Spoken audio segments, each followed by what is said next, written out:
Hi everyone, welcome back to Sri Sai tutorial. ఈ రోజు live test లో భాగంగా 8th క్లాస్ బయాలజీకి సంబంధించినటువంటి 5వ టెస్ట్ ను నిర్వహించుకోబోతున్నాం. అదేవిధంగా డైలీ లైవ్ టెస్ట్లకు సంబంధించినటువంటి సిలబస్ని తెలుసుకోవాలి అనుకుంటే ఈ వీడియో క్రింద టైటిల్ పైన క్లిక్ చేయగానే మన గ్రూప్స్ యొక్క లింక్స్ అనేవి ఓపెన్ అవుతాయి. వాటి ద్వారా జాయిన్ అయ్యేసి డైలీ సిలబస్ని తెలుసుకోవచ్చు. అదేవిధంగా ఎవరైనా కొత్తగా మన ఛానల్ చూస్తూ ఉన్నట్లయితే డైలీ క్వాలిటీ లైవ్ టెస్ట్లు, అదేవిధంగా ఆన్లైన్ క్లాసులు మరియు టెట్, డిఎస్సి ఇతర కాంపిటేటివ్ ఎగ్జామ్స్కి సంబంధించినటువంటి లేటెస్ట్ ఇన్ఫర్మేషన్ తెలుసుకోవాలి అనుకుంటే గనక ఇప్పుడే మన ఛానల్ని సబ్స్క్రైబ్ చేసుకొని పక్కనటువంటి ఆల్ నోటిఫికేషన్ బెల్ ఐకాన్ని క్లిక్ చేయండి. అదేవిధంగా వీడియోని చూస్తున్న వాళ్ళంతా కూడా తప్పకుండా లైక్ చేయండి. ఇక లేట్ చేయకుండా లైవ్ టెస్ట్లోకి వెళ్ళిపోదాం. ఈ రోజు లైవ్ టెస్ట్లో భాగంగా మన మొదటి క్వశ్చన్ వచ్చేసి ఏజీ టాన్స్లీ అనే శాస్త్రవేత్త ఎకోసిస్టమ్ అనే పదాన్ని మొదటిసారిగా ఎప్పుడు ఉపయోగించారు? Option 1 1953, option 2 1935, option 3 1936, option 4 1954. మీకు ఆన్సర్ చేయడానికి 10 సెకండ్స్ టైం ఉంటుందండి. ఫాస్ట్గా లైవ్ చూస్తున్న వాళ్ళంతా వీడియోని లైక్ చేస్తూ దీని యొక్క సరి అయినటువంటి సమాధానాన్ని ఫాస్ట్గా కామెంట్ చేస్తూ ఉండండి.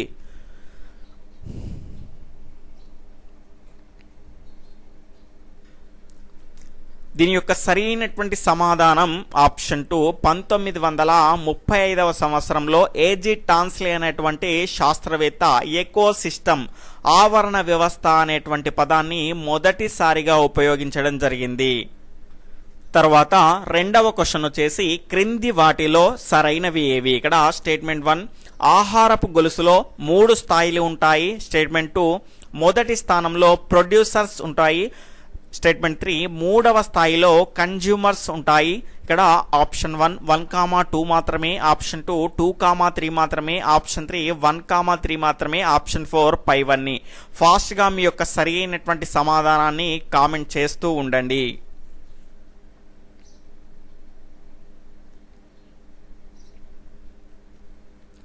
ఇక్కడ దీని యొక్క సరి అయినటువంటి సమాధానం ఆప్షన్ 1 1,2 మాత్రమే సరైనవి, మూడవది సరి అయినది కాదు. ఎందుకు అంటే ఆహారపు గొలుసులో 3 స్థాయిలు ఉంటాయి. అందులో మొదటి స్థాయిలో కనుక చూసుకుంటే ఉత్పత్తిదారులు ఉంటాయి.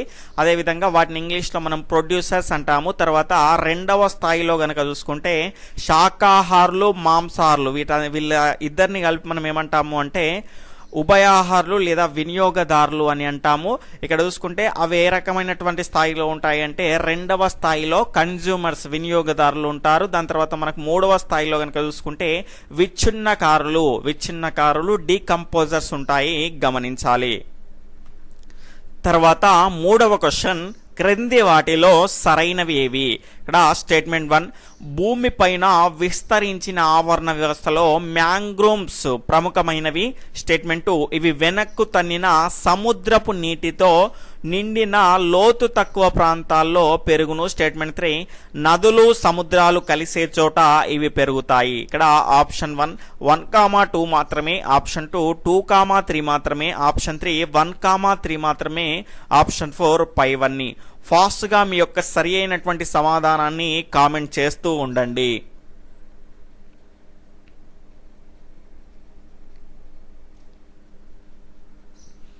ఇక్కడ దీని యొక్క సరి అయినటువంటి సమాధానం వచ్చేసి ఆప్షన్ 4 పైవన్నీ అండి. ఎందుకంటే భూమిపైన విస్తరించిన ఆవరణ వ్యవస్థలో మ్యాంగ్రోవ్స్ అనేటివి చాలా ప్రముఖమైనవి. ఎందుకంటే సముద్ర జీవులకు ఆహారంగా మరియు ఇవి నర్సరీలుగా చాలా ఎక్కువగా ఉపయోగపడతాయి. అదేవిధంగా ఇవి ఎక్కడ ఉంటాయంటే ఇవి వెనక్కు తన్నినటువంటి సముద్రపు నీటిలో, సముద్రం అనేది వెనక్కి ఇక్కడ నీరు అనేది రకంగా వస్తుంది కదా, ఆ రకంగా వచ్చినప్పుడు ఆ రకమైన నీటిలో నిండినటువంటి లోతు తక్కువ ప్రాంతాల్లో ఉన్నటువంటి ఆ ప్రాంతాల్లో మనకు ఈ రకమైనటువంటి మ్యాంగ్రోవ్స్ పెరుగుతాయి. అదేవిధంగా నదులు సముద్రాలు కలిసే చోట ఈ మ్యాంగ్రోవ్స్ అనేటివి పెరుగుతాయి. పూర్తి సమాచారాన్ని నెక్స్ట్ క్వశ్చన్లో తెలుసుకుందాం. తర్వాత 4వ క్వశ్చన్ మ్యాంగ్రోవ్స్ యొక్క లక్షణాలలో లేనిది. ఇక్కడ స్టేట్మెంట్ 1 వీటికి కావాల్సినటువంటి పోషకాలను భూమి పొరల్లో నుంచి నీటి నుండి భూమి పొరల్లోని మంచి నీటి నుండి మరియు సముద్రంలోని ఉప్పు నీటి నుండి గ్రహిస్తాయి. స్టేట్మెంట్ 2, ఇవి సముద్ర జీవులకు ముఖ్యమైన ఆహారంగా మరియు నర్సరీలుగా ఉపయోగపడతాయి. ఇక్కడ లక్షణాలలో లేనిది ఏది అని అడగడం జరిగింది. ఆప్షన్ 1 1,2, ఆప్షన్ 2 1 మాత్రమే, ఆప్షన్ 3 2 మాత్రమే, ఆప్షన్ 4 ఏది కాదు. ఫాస్ట్గా మీ యొక్క ఆన్సర్ని కామెంట్ చేస్తూ ఉండండి. ఇంకా ఎవరైనా వీడియోని లైక్ చేయకపోతే తప్పకుండా లైక్ చేయండి.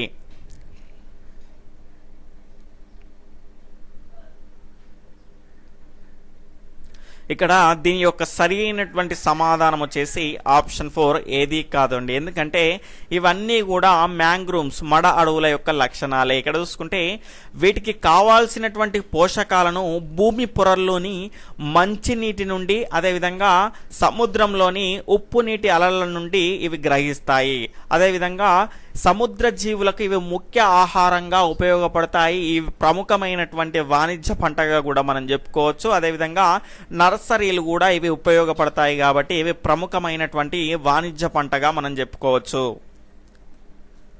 తర్వాత 5వ క్వశ్చన్, క్రింది వాటిలో సరైనవి. స్టేట్మెంట్ 1, కోరింగా మ్యాంగ్రూవ్స్ విశాఖపట్నం దక్షిణ ప్రాంతం నుండి దాదాపు 250 కిలోమీటర్ల దూరం విస్తరించి ఉన్నాయి. స్టేట్మెంట్ 2, కోరింగా నది పేరు మీద వీటికి పేరు వచ్చింది. అంటే ఆ మ్యాంగ్రూవ్స్కు కోరింగా మ్యాంగ్రూవ్స్ అని పేరు వచ్చింది. ఇక్కడ ఆప్షన్ 1 1,2, ఆప్షన్ 2 1 మాత్రమే, ఆప్షన్ 3 2 మాత్రమే, ఆప్షన్ 4 ఏది కాదు. ఫాస్ట్గా మీ యొక్క సరి అయినటువంటి సమాధానాన్ని కామెంట్ చేస్తూ ఉండండి.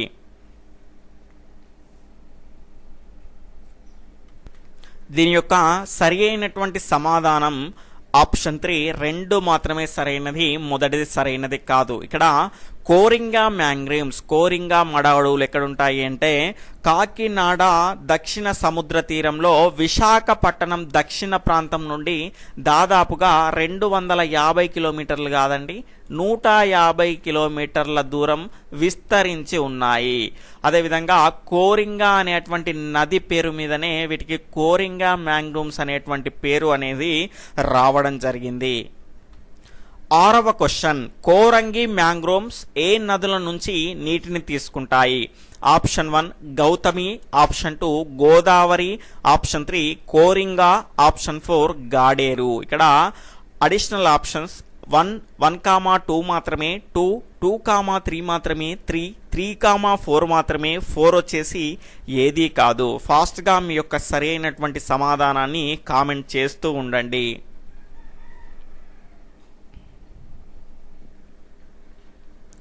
దీని యొక్క సరి అయినటువంటి సమాధానం వచ్చేసి ఆప్షన్ 3 3,4 అండి. ఎందుకు అంటే కోరంగి మ్యాంగ్రూవ్స్ అనేది ఏ నది పేరు మీదుగా వచ్చింది? కోరింగా అనేటువంటి నది పేరు మీదనే వచ్చింది. ఇక్కడ చూసుకుంటే గౌతమి గోదావరి ఉపనదులైనటువంటి కోరింగా మరియు గాడేరు నదుల నుంచి ఇవేం చేస్తాయి అంటే మంచి నీటిని తీసుకుంటాయి. అదేవిధంగా కాకినాడ దక్షిణ సముద్ర తీరం నుంచి ఇక్కడ చూసుకుంటే ఉప్పు నీటిని, దానిలో నుంచి మంచి నీటిని, వీటిలో నుంచి సముద్ర తీరంలో నుంచి ఉప్పు నీటిని తీసుకొని దానిలోని పోషకాలను ఇవి సమృద్ధి పరుచుకుంటాయి. కాబట్టి ఆ రకంగా కోరింగా నది పేరు మీద కోరింగా మ్యాంగ్రూవ్స్ అని పేరు వచ్చింది.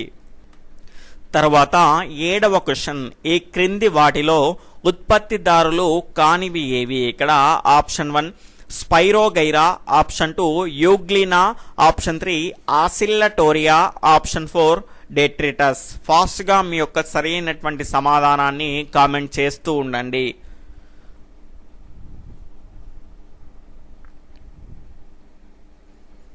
ఇక్కడ దీని యొక్క సరైనటువంటి సమాధానం వచ్చేసి ఆప్షన్ 4 డెట్రిటస్ అండి. ఇక్కడ స్పైరోగైరా, యూగ్లినా, తర్వాత ఆసిల్లటోరియా ఇవన్నీ కూడా ఉత్పత్తిదారులు. సూర్యరశ్మిని ఉపయోగించుకొని ఇవి ఏం చేస్తాయి అంటే మనకు ఆహారాన్ని, వాటంతట అవే ఆహారాన్ని తయారు చేసుకుంటాయి. కాబట్టి వాటిని ఏమంటారు అంటే ఉత్పత్తిదారులు, ప్రొడ్యూసర్స్ అంటారు. డెట్రిటస్ అనేది ఇది ఒక బ్యాక్టీరియా అయినటువంటి విచ్ఛిన్నకారి, కాబట్టి ఇది విచ్ఛిన్నకారిగా మనం చెప్పుకోవచ్చు. కాబట్టి ఉత్పత్తిదారుల్లో లేనిది వచ్చేసి ఆప్షన్ 4 డెట్రిటస్. తర్వాత 8వ క్వశ్చన్ వచ్చేసి పునరుత్పత్తిదారులు అని వేటిని అంటారు? ఇక్కడ option 1 consumers, option 2 producers, option 3 decomposers, option 4 carnivores. ఫాస్ట్గా మీ యొక్క సరి అయినటువంటి సమాధానాన్ని కామెంట్ చేస్తూ ఉండండి. ఇంకా ఎవరైనా కొత్తగా మన ఛానల్ని చూస్తూ ఉన్నట్లయితే తప్పకుండా సబ్స్క్రైబ్ చేసుకొని పక్కనటువంటి ఆల్ నోటిఫికేషన్ బెల్ ఐకాన్ని క్లిక్ చేయండి.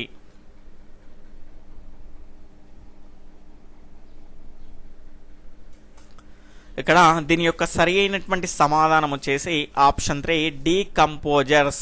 ఇక్కడ మనకెందుకు ఈ డీకంపోజర్స్ని పునరుత్పత్తిదారులు అని అంటారు అంటే మనకు 3వ స్థాయిలో ఉండేటివి ఏంటి అంటే విచ్ఛిన్నకారులు. ఇవి జంతువులు మొక్కలు విసర్జించినటువంటి వ్యర్థ పదార్థాల నుండి కానీ అదేవిధంగా వాటి నిర్జీవ పదార్థాల నుండి కానీ ఆహారాన్ని సేకరిస్తాయి. అదేవిధంగా వీటిని కుళ్ళింప చేయడం ద్వారా నేలకు పోషకాలను అందిస్తాయి. ఈ రకంగా పోషకాలను నేలకు అందించడం ద్వారా మళ్ళీ నేల నుంచి మొక్కలు ఆ పోషకాలను తీసుకుంటాయి. కాబట్టి వీటిని ఏమంటారు అంటే పునరుత్పత్తిదారులు అంటారు, గమనించాలి. తర్వాత 9వ క్వశ్చన్ వచ్చేసి క్రింది వాటిలో వినియోగదారులకు చెందనిది. ఇక్కడ ఆప్షన్ 1 పీతలు, option 2 daphnia, option 3 hydra, option 4 ulothrix. ఫాస్ట్గా మీ యొక్క సరి అయినటువంటి సమాధానాన్ని కామెంట్ చేస్తూ ఉండండి.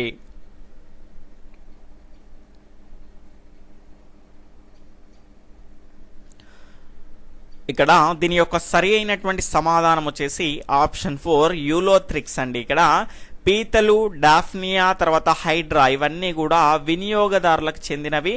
మనకు ఆహారపు గొలుసులో 2వ స్థాయిలో కనుక చూసుకుంటే వినియోగదారులు ఉంటాయండి. ఈ వినియోగదారులకు ఇక్కడ వినియోగదారులో మాంసాహారులు, శాకాహారులు రెండూ ఉంటాయి వినియోగదారుల్లో. అదేవిధంగా మనకి ఇక్కడ చూసుకుంటే పీతలు, డాఫ్నియా, హైడ్రా ఇవన్నీ కూడా వినియోగదారులకు చెందినవి. అదేవిధంగా యూలోథ్రిక్స్ అనేటివి ఉత్పత్తిదారులకు అంటే సూర్యరశ్మిని ఉపయోగించుకొని సొంతంగా ఆహారాన్ని తయారు చేసుకునేటువంటి మొక్కలు, శైవలాలకు చెందినటువంటి యూలోథ్రిక్స్.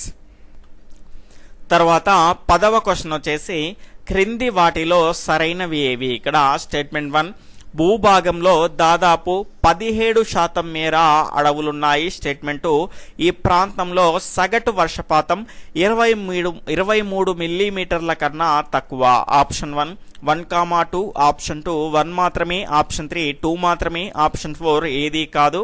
ఫాస్ట్గా మీ యొక్క సరి అయినటువంటి సమాధానాన్ని కామెంట్ చేస్తూ ఉండండి.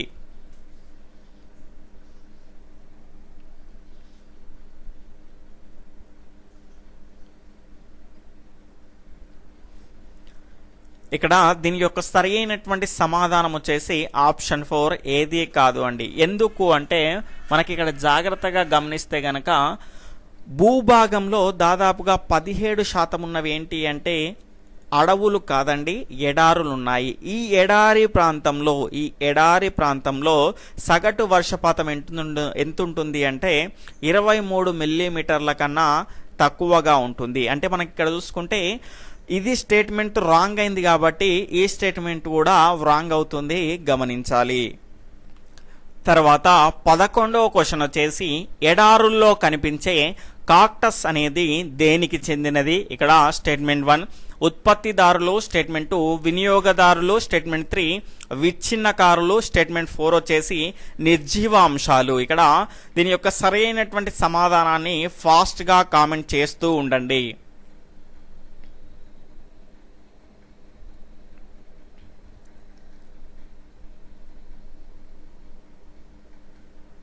దీని యొక్క సరి అయినటువంటి సమాధానం వచ్చేసి ఆప్షన్ 1 ఉత్పత్తిదారులు అండి. ఇక్కడ ఎడారుల్లో కనిపించేటువంటి కాక్టస్ అంటే ఏమిటి అంటే బ్రహ్మజముడు అండి. బ్రహ్మజములు లాంటి మొక్కల్లో ఏ రకంగా ఉంటుంది అంటే కాండాలు అనేటివి రసభరితంగా ఉండి నీటిని నిల్వ చేసుకుంటాయి. ఇవి ఏం చేస్తాయి అంటే వీటికి నీరు దొరకనప్పుడు ఇందులోని నీటిని అవి వినియోగించుకుంటాయి. అదేవిధంగా ఇవి నీటిని కోల్పోకుండా ఉండడానికి వాటికి ఏ రకమైనటువంటి నిర్మాణాలు ఉంటాయి అంటే కాండాలు, పత్రాలు మందంగా ఉండి ముళ్ళుల మాదిరిగా వాటికి బయటకు వస్తూ ఉంటాయి. దాని ద్వారా నీటిని ఎక్కువగా కోల్పోకుండా అవి ఏం చేస్తాయి అంటే ఆపుకోగలుగుతాయి.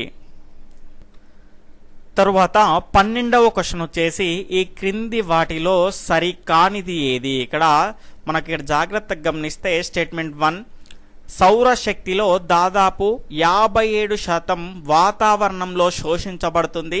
స్టేట్మెంట్ 46% సౌరశక్తి భూమిని నీటిని వేడి చేయడానికి ఉపయోగపడుతుంది. తర్వాత మూడవది దాదాపు 8% సౌరశక్తి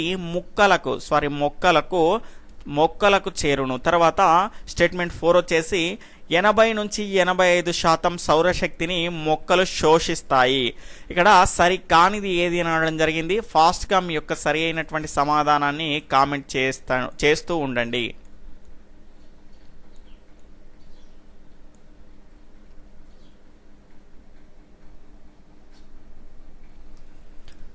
దీని యొక్క రైట్ ఆన్సర్ వచ్చేసి ఆప్షన్ 2 అండి.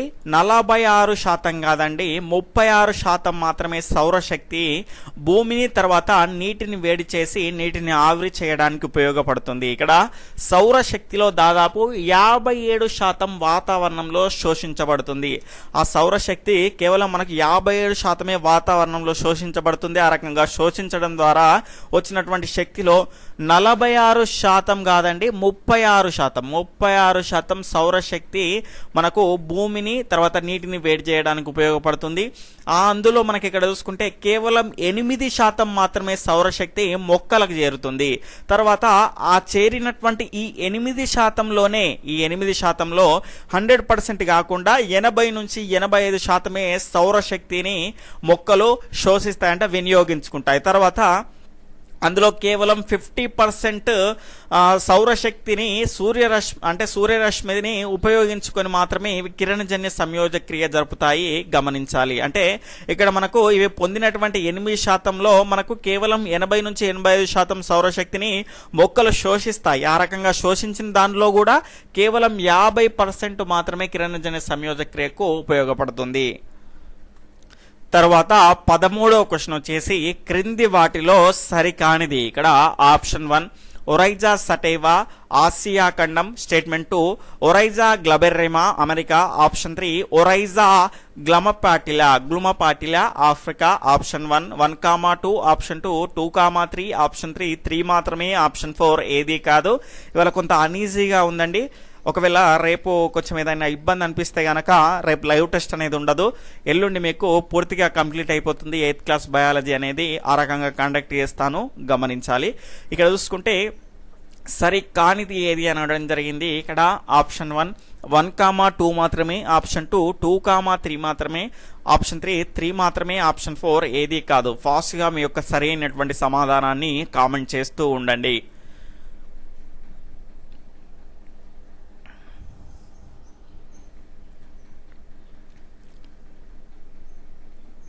ఇక్కడ దీని యొక్క సరి అయినటువంటి సమాధానం వచ్చేసి ఆప్షన్ 2 2,3 అనేటివి సరి అయినవి కాదు. ఎందుకంటే లిన్నేయస్ అనేటువంటి శాస్త్రవేత్త వారికి ఒరైజా అనేటువంటి పేరు పెట్టాడు. దాన్ని వివిధ ప్రాంతాల్లో వివిధ రకాల పేర్లతో పిలుస్తూ ఉంటారు. ఇక్కడ ఒరైజా సటైవా అనేది ఆసియా ఖండానికి చెందింది. అదేవిధంగా ఒరైజా గ్లబెర్రిమా అనేది ఆఫ్రికా ఖండానికి చెందింది. అదేవిధంగా ఒరైజా గ్లుమపాటిలా అనేది అమెరికా సంబంధించినటువంటి వరి వంగడం. కాబట్టి 2, 3 అనేది సరైనది కాదు. తర్వాత 14వ క్వశ్చన్ క్రింది వాటిలో సరైనవి ఏవి. ఇక్కడ స్టేట్మెంట్ 1 జొన్న కందులు వంటి పంటలు పండడానికి 100 రోజులు అంతకంటే ఎక్కువ సమయం పడుతుంది. స్టేట్మెంట్ 2 పెసలు మినమా వంటి పంటలు పండడానికి 180 రోజులు అంతకంటే ఎక్కువ సమయం పడుతుంది. ఇక్కడ ఆప్షన్ 1 1,2 మాత్రమే. ఆప్షన్ 2 1 మాత్రమే. ఆప్షన్ 3 2 మాత్రమే. ఆప్షన్ 4 ఏది కాదు. ఫాస్ట్గా మీ యొక్క సరి అయినటువంటి సమాధానాన్ని కామెంట్ చేస్తూ ఉండండి.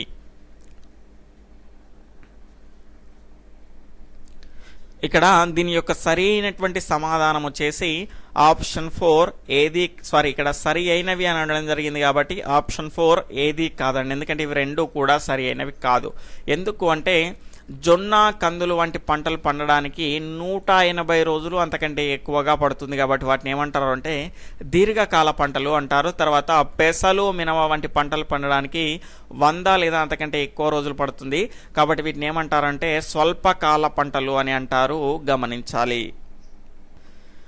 తరువాత 15వ క్వశ్చన్ వచ్చేసి ఏ సంవత్సరంలో సైలెంట్ స్ప్రింగ్ అనే పుస్తకం రాయబడింది. ఆప్షన్ 1 1950, ఆప్షన్ 2 1940, ఆప్షన్ 3 1960, ఆప్షన్ 4 వచ్చేసి 1970. ఫాస్ట్గా మీ యొక్క సరి అయినటువంటి సమాధానాన్ని కామెంట్ చేస్తూ ఉండండి.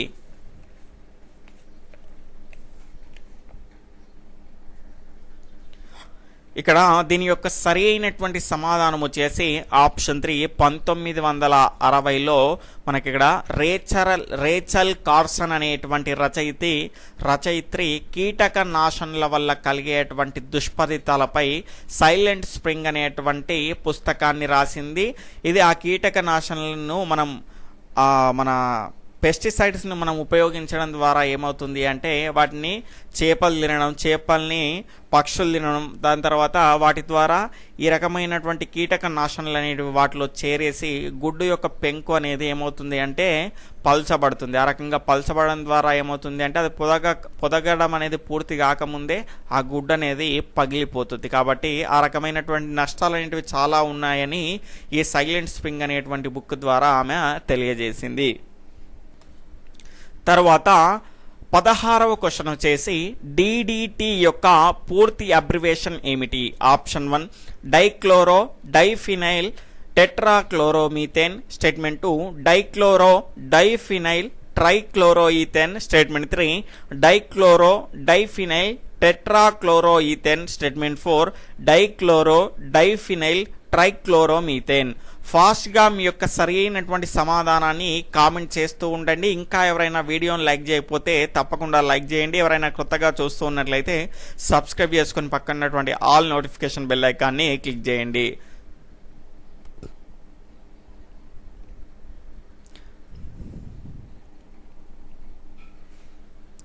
ఇక్కడ దీని యొక్క సరి అయినటువంటి సమాధానం వచ్చేసి ఆప్షన్ 2 డైక్లోరో డైఫినైల్ ట్రైక్లోరోఈథేన్ అండి.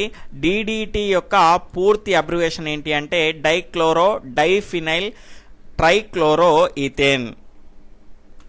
తర్వాత 17వ క్వశ్చన్ వచ్చేసి క్రింది వాటిలో సరైనవి ఏవి? ఇక్కడ స్టేట్మెంట్ 1 గోధుమ దీర్ఘకాల రాత్రి పంట, స్టేట్మెంట్ 2 మొక్కజొన్న పత్తి పంట స్వల్పకాల రాత్రి పంట. ఆప్షన్ 1 1,2, ఆప్షన్ 2 1 మాత్రమే, ఆప్షన్ 3 2 మాత్రమే, ఆప్షన్ 4 ఏది కాదు. ఫాస్ట్గా మీ యొక్క సరి అయినటువంటి సమాధానాన్ని కామెంట్ చేస్తూ ఉండండి.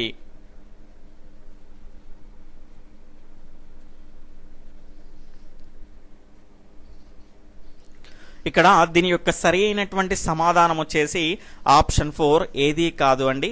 ఎందుకు అంటే మనకి ఇక్కడ గోధుమ అనేది స్వల్ప రాత్రి కాల పంట, అదేవిధంగా మొక్కజొన్న పత్తి అనేది దీర్ఘకాల రాత్రి పంట. ఈ స్వల్పకాల రాత్రి పంట దీర్ఘకాల రాత్రి పంట అంటే ఏంటో చూద్దాం. ఇక్కడ గోధుమలు ఏ రకంగా ఉంటాయి అంటే స్వల్పకాల రాత్రి ఉన్నప్పుడు పండుతాయి. ఎందుకు అంటే గోధుమ గింజ అనేది పెరగడానికి అభివృద్ధి కావడానికి ఏం అవసరము అంటే దానికి తగినంత వేడి అనేది కావాలి.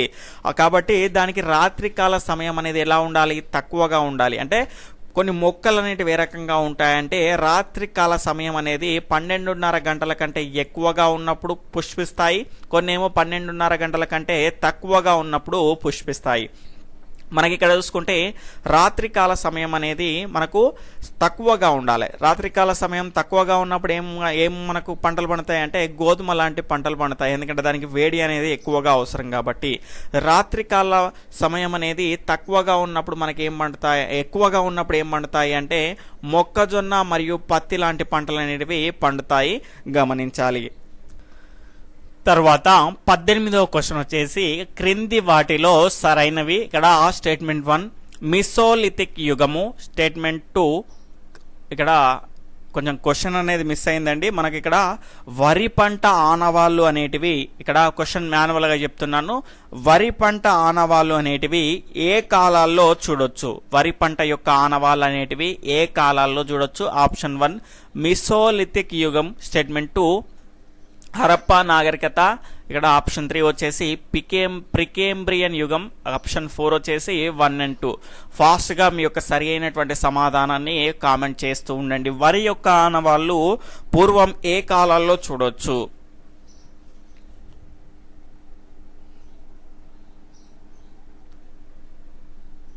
ఇక్కడ దీని యొక్క సరి అయినటువంటి సమాధానం వచ్చేసి ఆప్షన్ 4 1 and 2 అండి. ఇక్కడ మిసోలిథిక్ యుగం, ఇక్కడ ఎప్పుడు అంటే క్రీస్తు పూర్వం 9000 నుండి 8000 ఆ మధ్య కాలంలో మిసోలిథిక్ యుగంలోనే, అదేవిధంగా హరప్పా నాగరికత అనేది క్రీస్తు పూర్వం 2300 సంవత్సరాల ఆ టైంలోనే మనకు వరిని పండించే యొక్క ఆనవాళ్ళు అనేటివి దొరకడం జరిగింది, గమనించాలి. తర్వాత 19వ క్వశ్చన్ వచ్చేసి క్రింది వాటిలో సరైనవి ఏవి. ఇక్కడ స్టేట్మెంట్ 1, మొక్కలు పెంచడానికి రాత్రికాల సమయ ప్రభావం ఖచ్చితంగా ఉంటుంది. స్టేట్మెంట్ 2, కొన్ని మొక్కలు పుష్పించడానికి రాత్రికాల సమయ ప్రభావం ఉండదు. ఇక్కడ ఆప్షన్ 1 1, 2, ఆప్షన్ 2 1 మాత్రమే, ఆప్షన్ 3 2 మాత్రమే, ఆప్షన్ 4 ఏది కాదు. ఫాస్ట్గా మీ యొక్క సరి అయినటువంటి సమాధానాన్ని కామెంట్ చేస్తూ ఉండండి.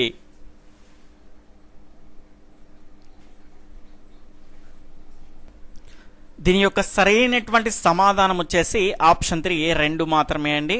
ఇక్కడ మొక్కలు పెంచడానికి రాత్రికాల సమయ ప్రభావం ఖచ్చితంగా ఉంటుంది అన్నాము. ఇక్కడ అన్ని మొక్కలు కాదండి, కొన్ని అంటే మాత్రం ఇది సరి అయినది అయ్యేది. మనకు ఉదాహరణకి ఇక్కడ చూసుకుంటే సోయాబీన్ మొక్కలు, సోయా చిక్కుడు మొక్కల్ని కనుక చూసుకుంటే అవి రాత్రికాల సమయం పైన రాత్రికాల సమయం పైన ఆధారపడకుండా సంవత్సరం మొత్తం కూడా అవి పుష్పిస్తూనే ఉంటాయి. కాబట్టి అలాంటి ప్రభావం అనేది అన్ని మొక్కలకు ఉండదు, కొన్ని మొక్కలకు మాత్రమే ఉంటుంది. కాబట్టి కొన్ని మొక్కలు పుష్పించడానికి రాత్రికాల సమయ ప్రభావం ఉండదు అనేది ఖచ్చితంగా సరి అయినది అవుతుంది. కాబట్టి 2 మాత్రమే సరి అయినది. తర్వాత ఈరోజు ప్రశ్న 20వ క్వశ్చన్ వచ్చేసి మనకు 2,4 డైక్లోరోఫినాక్సీ ఎసిటిక్ ఆమ్లం యొక్క ప్రత్యేకత ఏమిటి. దీని యొక్క సరి అయినటువంటి సమాధానాన్ని ఈ లైవ్ టెస్ట్ అనేది కంప్లీట్ అయిపోయిన తర్వాత ఖచ్చితంగా మీ యొక్క మార్కులను, అదేవిధంగా మీ యొక్క ఈ టెస్ట్ పైన అభిప్రాయాన్ని, అదేవిధంగా మీ యొక్క సపోర్ట్ని మన ఛానల్కు అందజేస్తూ తప్పకుండా వీడియోని లైక్ చేసి వెళ్ళగలరు. అదేవిధంగా మీ పైన ఒక బాధ్యత అనేది ఉంచడం జరిగింది. అదేంటంటే ఖచ్చితంగా మీకు ఈ వీడియో నచ్చింది అనుకుంటే కనుక, మన ఫ్రీ సర్వీస్ అనేది మీకు నచ్చినట్లయితే కనుక కనీసం మీ ఒక్క మిత్రునికైనా షేర్ చేసేటువంటి ప్రయత్నం అనేది చేయండి.